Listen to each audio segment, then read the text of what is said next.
Hello everyone, welcome back to Vidyalaya. आज की इस वीडियो में बात करेंगे equations reducible to homogeneous form पर।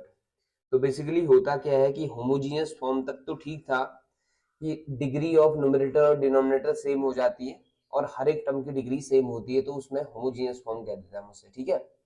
लेकिन जब कांस्टेंट जो है खेल बिगाड़ना शुरू करता है तो यहाँ आपका रिड्यूसिबल टू होमोजीनियस फॉर्म की जरूरत पड़ती है, ठीक। तो चलिए मैं आपको एक क्वेश्चन के थ्रू इसको समझाऊं। ठीक है, सबसे पहला काम तो आपका क्या है कि जब भी आप चेक करेंगे क्वेश्चन आपका होमोजीनियस फॉर्म का है या नहीं है, तो dy बाई डी एक्स को क्या करना पड़ेगा, सेपरेट करना पड़ेगा। ये तो सबको समझ आ गया, ठीक। तो क्वेश्चन ऑलरेडी दिया हुआ है dy by D x equal to x minus y, sorry y minus x दिया हुआ है, y minus x plus one upon y plus x plus five. ये क्वेश्चन है, ठीक है। अब अगर आप गौर से इसे देखते हैं तो y minus x upon y plus five x तक तो कोई दिक्कत नहीं थी, लेकिन इन दोनों ने काम थोड़ा सा खराब कर दिया है ना।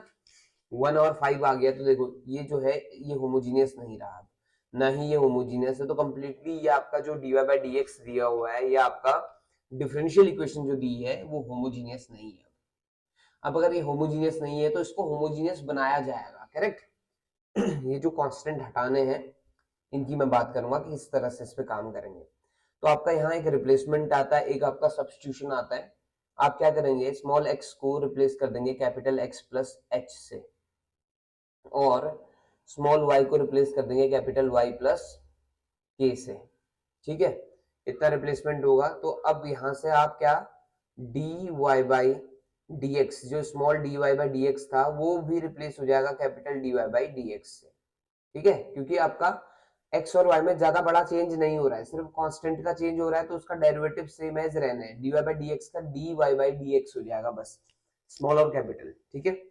इतने चेंजेस करने के बाद ये एक तरीका है इसको कन्वर्ट करने का होमोजीनियस फॉर्म में, ठीक है। अब इतने चेंजेस करने के बाद आपका जो ये इक्वेशन है ये किस तरह से दिखाई देगी, d Y by D x, ये कैपिटल है ध्यान देना, और यहाँ y की जगह आ गया y प्लस के minus x plus H plus one, और अपॉन y प्लस के plus x plus H plus five, ठीक है। अब न्यूमरेटर में क्या करेंगे, पहले x वाला टर्म लिख लिया मैंने, माइनस एक्स प्लस वाई और माइनस एच प्लस के प्लस वन, ठीक है, कोई प्रॉब्लम नहीं है। ये हमारा वेरिएबल पार्ट हो गया और ये बचा हुआ पार्ट क्या है, कांस्टेंट पार्ट है, ठीक है। और अपॉन में आप आएंगे तो फिर से मैंने लिख दिया x प्लस वाई, पहले x लिख दिया, कोई दिक्कत नहीं है।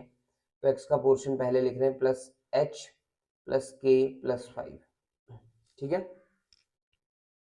अब क्या है देखो, अब जो h और k है ना वो सेलेक्ट करने की बारी आ गई है, लेकिन हमें बताया कि आपका इस चीज को होमोजीनियस बनाने जा रहे हैं। तो अगर होमोजीनियस बनाना है तो ये जो कांस्टेंट चीज दिख रही है आपको, ये पूरी यहां से लेके यहां तक और ये पूरा टर्म, ये सारा क्या होना चाहिए, जीरो हो जाना चाहिए, जिससे कि कांस्टेंट पोर्शन जो है हमारा वो जीरो हो जाए, चीज होमोजीनियस बन जाएगी, ठीक है। तो देख लेते हैं कि आपका ये जीरो हो पा रहा है या नहीं हो पा रहा है, ठीक है। चलिए अब मैं लिखूंगा यहाँ पे कि चूज एच एंड के सच दैट, हम h और k की वैल्यू को इस तरह से सेलेक्ट करेंगे ना, माइनस एच प्लस के प्लस वन की वैल्यू क्या हो जाए, जीरो हो जाए, ठीक। और एंड दूसरा h प्लस के प्लस फाइव की वैल्यू भी क्या हो जाए, जीरो हो जाए। यानी कि हमने h और k की वैल्यू इस तरह से सेलेक्ट कर ली कि कांस्टेंट जो, सॉरी कांस्टेंट जो पार्ट आपको दिख रहा है वो सारा का सारा क्या हो गया है, जीरो हो गया। और अगर कांस्टेंट पार्ट पूरा का पूरा क्या हो गया, जीरो हो गया, तो इसका मतलब हुआ कि हमें ये होमोजीनियस इक्वेशन मिल जाएगी, ठीक। अब लेकिन इन दो इक्वेशन से, जो मैंने यहाँ पे इक्वेशन लिखी है, इन दो का काम क्या है, क्योंकि देखो अगर वैल्यू जीरो हो चुकी है तो इसका मतलब है ये सॉल्व हो सकता है। लेकिन इन दो इक्वेशन की मदद से हम h और k की वैल्यू को फाइंड करेंगे, by elimination, by substitution, by cross multiplication, जो भी आपको मेथड आती है उसकी मदद से इसको कर सकते हैं, ठीक है। तो इन दोनों को मैं एलिमिनेशन से हटा रहा हूँ, h से h गया, k प्लस के 2k हो गया, और प्लस में कितना 6 इक्वल टू 0, तो k की वैल्यू क्या आ गई, माइनस 3 आ गई, ठीक है। अब k की वैल्यू को किसी एक इक्वेशन में रख दो, फर्स्ट में रख दो, minus h minus three plus one is equal to 0, which implies h equal to कितना आ गया, -2 आने वाला है। h इक्वल टू क्या है, -2। तो k और h की वैल्यू आपके सामने आ गई, k की वैल्यू आ गई -3 और h की वैल्यू आ गई -2। तो अब आप कहेंगे इसे इक्वेशन 1 बना लेते हैं। Now from equation 1, from equation 1, तो इक्वेशन 1 तो रिड्यूस हो चुकी, कोई दिक्कत नहीं है उसमें। dy by D x equal to आ जाएगा -x plus Y divided by x plus Y, क्योंकि जो बचा हुआ पोर्शन था, जो कांस्टेंट पोर्शन था, वो हम जीरो लेके ही चले हैं सिंपली, है ना। ठीक, यहां तक आपको समझ आ गया होगा।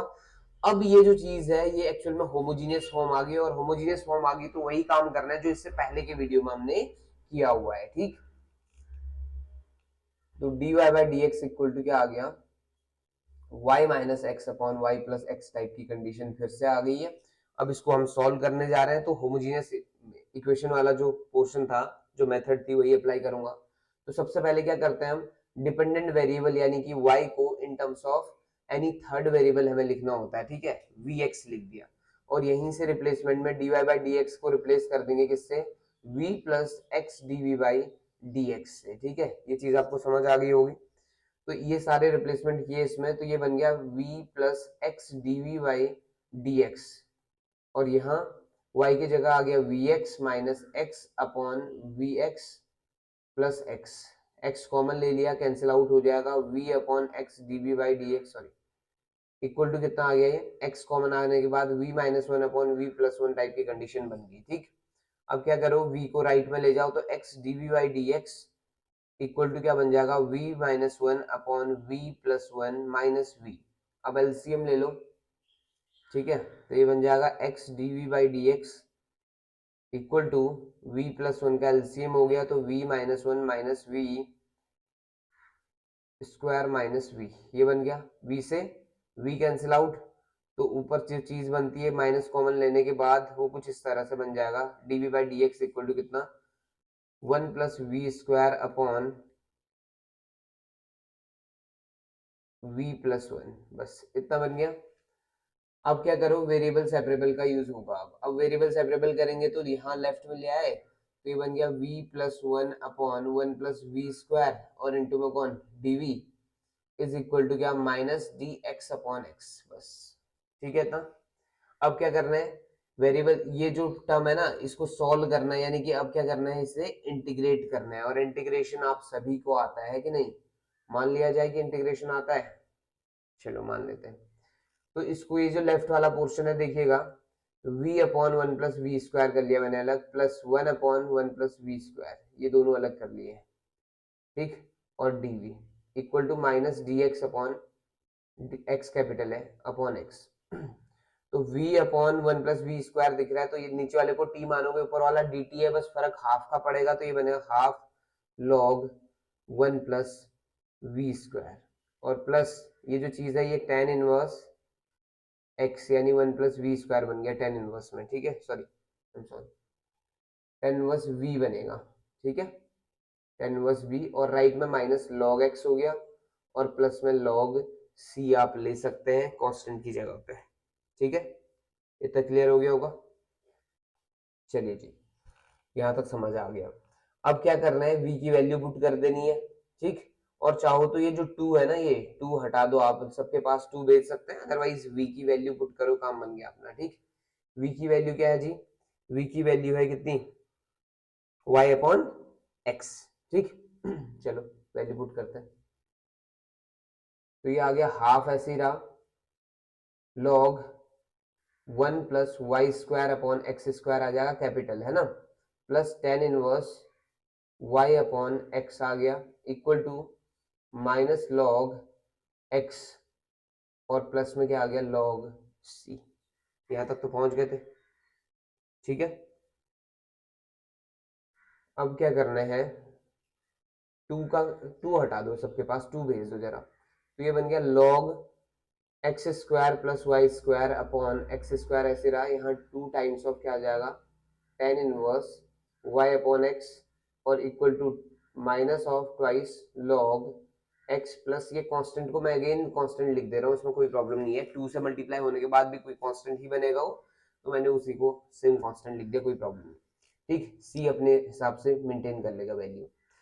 अब आ जाओ जल्दी से, ये लॉग टू, ये पोर्शन को लेफ्ट में ले आओ जरा, क्या बना, log x square plus Y square upon x square, और ये 2 पावर में जाएगा तो प्लस में क्या आ जाएगा, लॉग एक्स स्क्वायर आ जाएगा, और plus 2 tan inverse Y upon X equal to log C. ठीक, अब इसे सॉल्व करते हैं, ये इन दोनों में लॉग की प्रॉपर्टी लगाती तो ये बन गया log x square plus Y square ही बन के रह गया, क्योंकि एक्स स्क्वायर से एक्स स्क्वायर कैंसिल आउट हो जाएगा, plus 2 tan inverse Y upon X equal to log C या एनी अदर कांस्टेंट आप ले सकते हैं। ठीक है, अब आपने क्या करना है, x की जगह वैल्यू पुट कर दो। देखो मैंने क्या कहा था, स्मॉल x इक्वल टू क्या था, x प्लस एच था, और स्मॉल y इक्वल टू क्या था, y प्लस के था, है ना। अब इनमें वैल्यूज पुट करने का टाइम आ गया, तो स्मॉल x इक्वल टू क्या आ जाएगा कि x माइनस टू, है ना, क्योंकि h की वैल्यू माइनस टू थी, और यहाँ से y की वैल्यू आ गई y माइनस थ्री, तो इसको लेफ्ट में ले आओ, तो कैपिटल x इक्वल टू क्या आ जाएगा, x प्लस टू, और कैपिटल y इक्वल टू आ जाएगा y प्लस थ्री। ठीक है, ये चीज आपको समझ आ गई। अब आगे बढ़ते हैं, यहाँ वैल्यू पुट कर दी तो लॉग कितना आ गया, x की जगह आ गया कितना, x प्लस टू का whole square plus y plus three का होल स्क्वायर, और plus twice of tan inverse y plus three upon x plus three equal to log C, ये हमारा फाइनल आंसर हो जाएगा। ठीक है, डन इतना।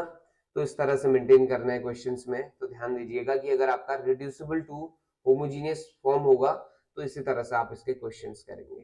ठीक, आपका काम सिर्फ ये है कि इसको रिड्यूस करने किसमें, होमोजीनियस फॉर्म में, उसके बाद सारे के सारी प्रक्रिया सेम है पुरानी, जैसे कि आपने पहले की वीडियोस में देखा हुआ है। क्लियर है इतना, डन। तो इसके कुछ क्वेश्चन होमोजीनियस और रिड्यूसिबल टू होमोजीनियस में अगर कुछ क्वेश्चन है आपके पास, कोई प्रॉब्लम करता है तो आप भेजेंगे, अदरवाइज नेक्स्ट जो वीडियो होगी उसमें नेक्स्ट जो आपका टाइप होगा, नेक्स्ट जो मेथड होगा उसके बारे में डिस्कस करेंगे। ठीक है, चलिए जी, आपसे मिलेंगे अगली वीडियो में। अगर वीडियो पसंद आ रहा तो please do like share and subscribe. Okay, thank you so much for watching.